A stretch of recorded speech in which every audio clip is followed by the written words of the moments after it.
नमो आयर्याणं नमो वज्झायाणं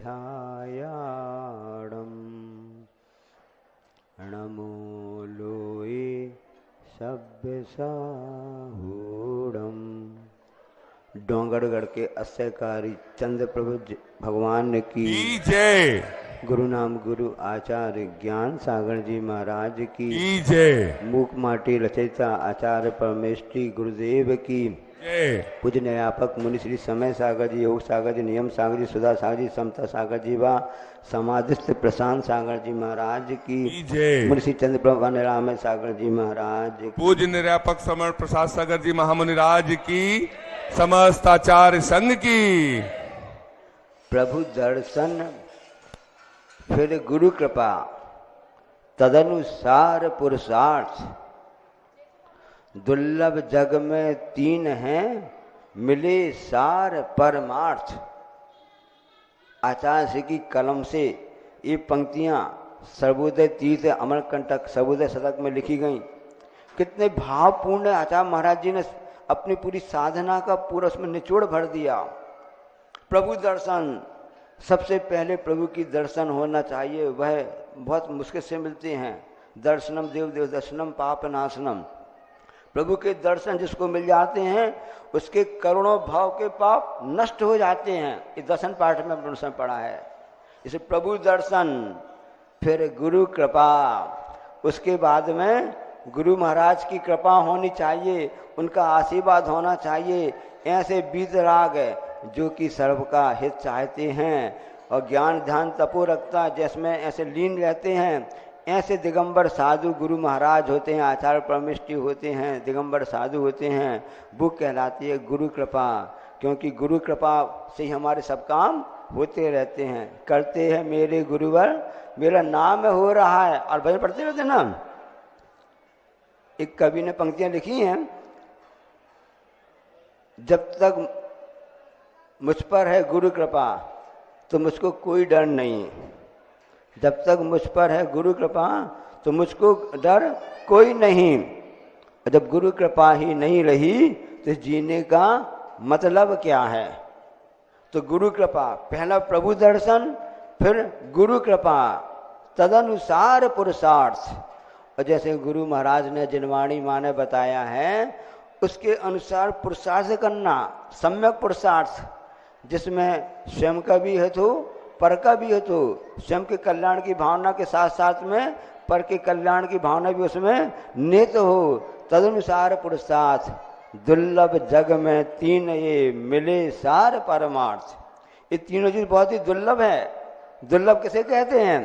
जो बहुत ही मुश्किल से प्राप्त होती है वो दुर्लभता कहलाती है। विचार करें आप उस माँ के लिए कि जिसकी शादी विवाह हो गई, 1 साल 2 साल 5 साल 10 साल 12 साल हो गए, उसको मातृत्व का लाभ नहीं मिला।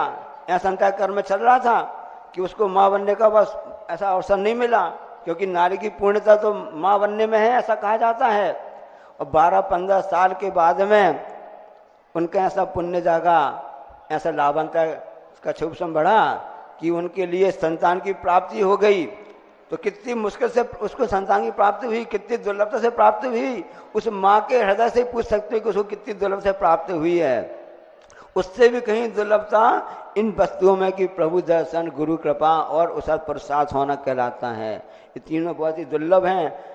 यहाँ तक कि कहा गया है ये सब मिल जाने के बाद भी उत्तम कुल, उत्तम साथ, उत्तम सब कुछ मिलना भी बहुत ही मुश्किल होता है। 12 भावना में आप दुर्लभ भावना में उसे पढ़ते हैं। तो इस दुर्लभता को जो समझ लेता है वही उसका सच्चे अर्थों में पुरुषार्थ उस ढंग से कर पाता है। उवर्णम जन मग्गे लिंगम जय जादुर्मणयम गुरु वर्णम च विणयो सुत झरणम च निदिठम। इस मार्ग में 4 उपकरण बताए गए हैं। मोक्ष मार्ग में 4 उपकरण हैं। 4 उपकरण कौन कौन से हैं? पहला तो है यथाख्यात जिनलिंग, जिन मुद्रा, ये बहुत ही दुर्लभता से प्राप्त होती है। और दूसरा है गुरु उबेणम जन्मज्ञे लिंगम जय जादुनम गुरु वर्णम च विणयो। दूसरा है गुरु के वचन। इस मुख्य मार्ग में गुरु के वचन मिलना बहुत ही दुर्लभता से है। ये उस साधु के लिए उपकरण के लिए संज्ञा दी गई है। और तीसरा है विनयो, जो विनय होता है, विनय मोक्ष का द्वार होता है। तीसरा उपकरण है, ये बर्तन आदि उपकरण आप लोग मानते हैं ना, ये अलग मोक्ष मार्ग का उपकरण बता रहे हैं आपको लिए। और चौथा है सत्य झरणम च निदिष्टम, जो सूत्र का अध्ययन है, जिनवाणी माँ है, इस चौथे नंबर पर रखा गया है। पहला यथाख्यात जिनलिंग, दूसरा है गुरु के वचन, तीसरा है विनय, बड़ों के प्रति नम्र होना, उनकी आज्ञा का पालन करना, ये विनय गुण कहलाता है। और चौथा है सूत्र का अध्ययन समझता है। ये बहुत ही दुर्लभता से प्राप्त होते हैं गुरु। ये सब चारों वस्तुएं उपकरण की संज्ञा दी गई है। इसी विषय में हम आपको बताना चाह रहे हैं एक बहुत ही अच्छा प्रसंग। सन 2000 की बात है। आचार्य महाराज जी अमरकंटक के पास में विराजमान थे, पेंड्रा में। सबको मालूम है चाचू को हड़पी जोस्टर हो गया था।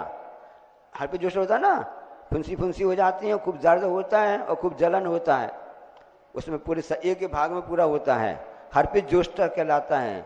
जिनको हो गया उनसे पूछो कितनी वेदना होती है, सालों साल तक ठीक नहीं होता है, 4-5 हफ्ते से इतनी वेदना रहती है, अति तीव्र नर्वस सिस्टम का रोग कहलाता है। इसमें अति तीव्र वेदना होती है, तीव्र जलन होती है। अतः हड़पी जोस्टर उस समय रोग हो गया था।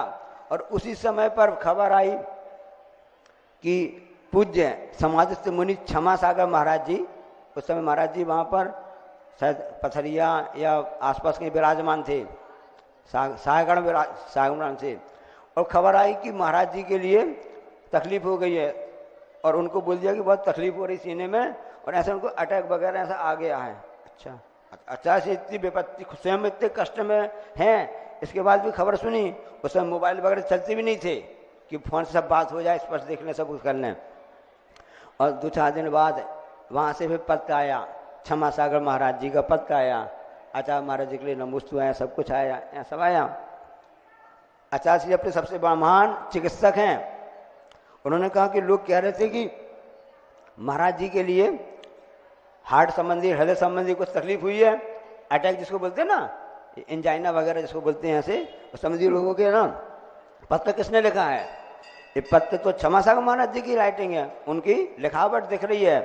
अच्छा, तो भाई हम ये समझ में हमको आया, गुरु जी ने क्या कहा कि ये महाराज जी की राइटिंग है और जिनको तकलीफ होती है वो इस ढंग से पत्र लिख नहीं सकते थे स्पष्ट अक्षरों में, तकलीफ होती है ना, हम कैसे माने? अच्छा कोई बात नहीं है, उनके लिए आशीर्वाद कह देना। और फिर आचार्य जी ने हमसे संकेत किया कि उसके लिए कुछ मतलब है, महाराज जी के लिए आशीर्वाद लिख दो और कुछ शास्त्र संबंधी उसे बातें लिख करके उनके लिए गाथा वगैरह लिख करके उनके लिए भिजवा दो। वो पत्र फिर वापस वहाँ पर गया, उसको पत्र पढ़ा क्षमा सागर महाराज जी ने और अच्छे सीधे गुरु के आशीर्वाद से महाराज जी स्वस्थ हो गए।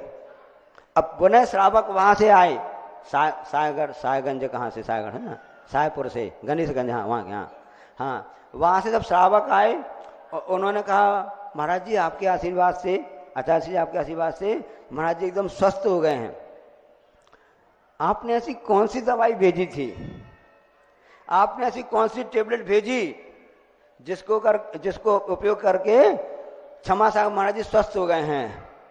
तब आचार्य महाराज जी ने बहुत ही अच्छा उत्तर दिया। हम आपको बता दें, सुनना चाहेंगे आप? आचार्य जी ने कहा हमने क्षमा सागर महाराज जी के लिए ऐसी टेबलेट, ऐसी गोली भेजी थी। कौन सी भेजी थी? हमने उनके लिए कुंद कुंद टेबलेट भेजी थी। कुंद कुंद आचार्य ने जो गाथा, जो हमने आपको गाथा बताई ना, एक गाथा लिख के उनके लिए भिजवाई थी। एक कुंद कुंद भगवान के मुखारबिंद से निकली हुई एक गाथा है, किसी दवाई से, टेबलेट से कम नहीं है, जिसका उपयोग करके महाराज जी स्वस्थ हो गए। गुरु इस मोक्ष मार्ग में ये 4 उपकरण हैं। उबरणम जन्मज्ञे लिंगम जय जादुरुमणियम गुरु वर्णम च विणयो सत्यम झरणम च निदिष्टम। ये अपने आप में औषधि है। आचार्य महाराज जो जितने भी हमारे आचार्य हुए, समन्वत महाराज हुए, कुंद आचार्य हुए, उमा स्वामी महाराज हुए, इन सबके जितने सूत्र हैं, ये एक एक सूत्र पर्याप्त है, काफी है। स्वस्थ होने के लिए। जब कुंद कुंद महाराज की एक टैबलेट से, एक गाथा के द्वारा शरीर स्वस्थ हो जाता है, उन आचार्यों की, आचार्य श्री की इन सब पंक्तियां पढ़ने से, स्मरण करने से तो भाव के रोग दूर हो जाते। ये आस्था श्रद्धा का विषय है। जैसे कल हम सबने जाना था ना, देवकी की विषय हमने आपको बताया था। 8 पुत्र थे देवकी के। कितने? 8 पुत्र। उसमें तो एक नारायण श्री कृष्ण भी थे 7वें नंबर के। 6 ऋद्धिधारी मुनि महाराज बन गए थे, जो कल आपको कथानक बताई थी। अंतिम पुत्र उनका गज कुमार था, जिनके सिर पर तपस्या करते समय मुनि महाराज बन गए थे। सिर पर क्या रखी गई थी? जली हुई की बुझी हुई? की बुझी हुई, है ना। जैसे एक व्यक्ति, एक ने कहा, एक नौकर, एक व्यक्ति आया, साहब हम आपके काम करना चाहते हैं। अच्छा ठीक है, आप जो कहेंगे वो सब सुनूंगा। कितना आप वेतन लोगे? वेतन वगैरह कुछ नहीं, हम आप बस भोजन करने के लिए दे देना और कुछ नहीं। आप जो कहेंगे वो हम पूरी आपकी बात सुनेंगे। उस नौकर ने ऐसा कहा तो मालिक सोचा लीजिए बहुत अच्छा है, इतनी महंगाई के समय तक व्यक्ति मिल जाए, सिर्फ भोजन देना है और क्या करना है, इससे अच्छा नौकर कौन सा मिलेगा। और ठीक है, अच्छा बहुत अच्छी बात है। उसने कहा रामू पानी ले आओ। जी सर। रामू सफाई कर दो। जी सर। जी साहब। जी साहब। रामू एक काम कर दो। जी साहब। सब कर। तो मालिक कहता है मैं जितना भी कह रहा हूं तुम तो कुछ कर नहीं रहे हो। उसने कहा साहब मैंने पहले आपसे कहा था आप जो भी बात कहेंगे मैं पूरी की पूरी सुनूंगा। मैं पूरी बात आपकी सुन रहा हूं। आपने शर्तें रखी थी, हमने बता दिया था, हमारी शर्तें थी है। तो ऐसा नहीं होना चाहिए। एक कुंद कुंद की टैबलेट है, आचार्यों की बात है, सुनना बस नहीं है, समझना भी है।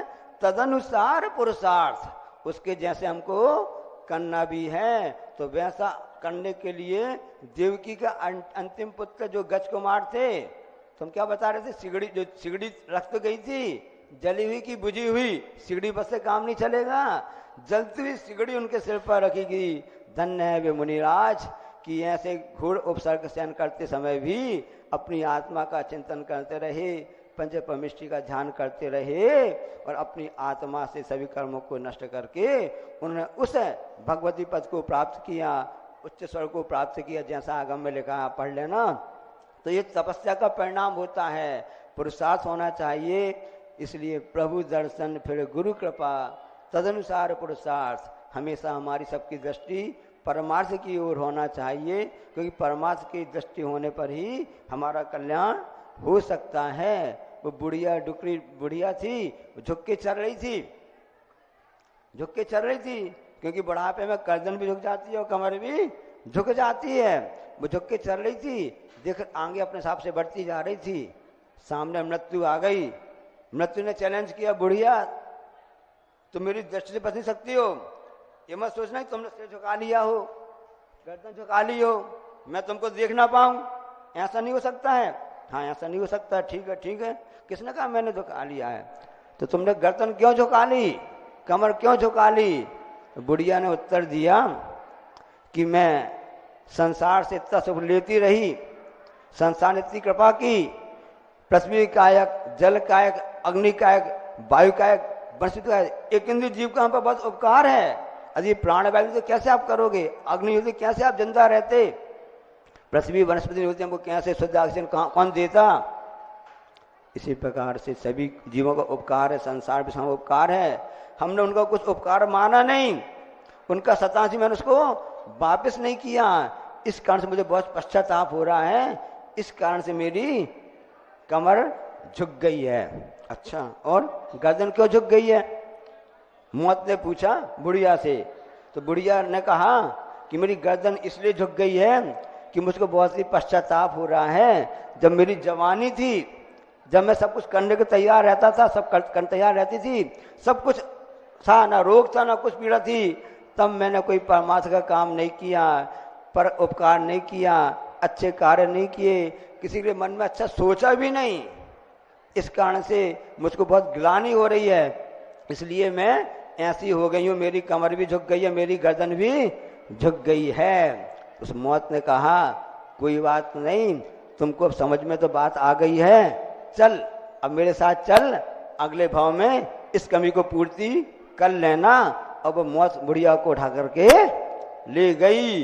कहीं ऐसा ना हो कि ये घटना हमारे साथ भी ऐसी घट जाए और हम कुछ भी करते ना रह जाएं, हाथ मलते रह जाएं। इसलिए हम हाथ मलते रह जाएं, उसके पहले हम सबको जाग जाना है, प्रभु के दर्शन करना है, गुरु की कृपा प्राप्त करना है और उनके अनुसार बदल हमको पुरुषार्थ करना है। बोलो अहिंसा परमो धर्म की। आचार्य परमेष्टि गुरुदेव श्री विद्यासागर जी महामुनि राज की। जब वाणी के ज्ञान तें सूझे लोकालोक, सो वाणी मस्तक धरूं सदा देत हूँ जो। हे जनवाणी भारती तो जपों दिन रैन, जो तेरो शरणा गए सो कैसर।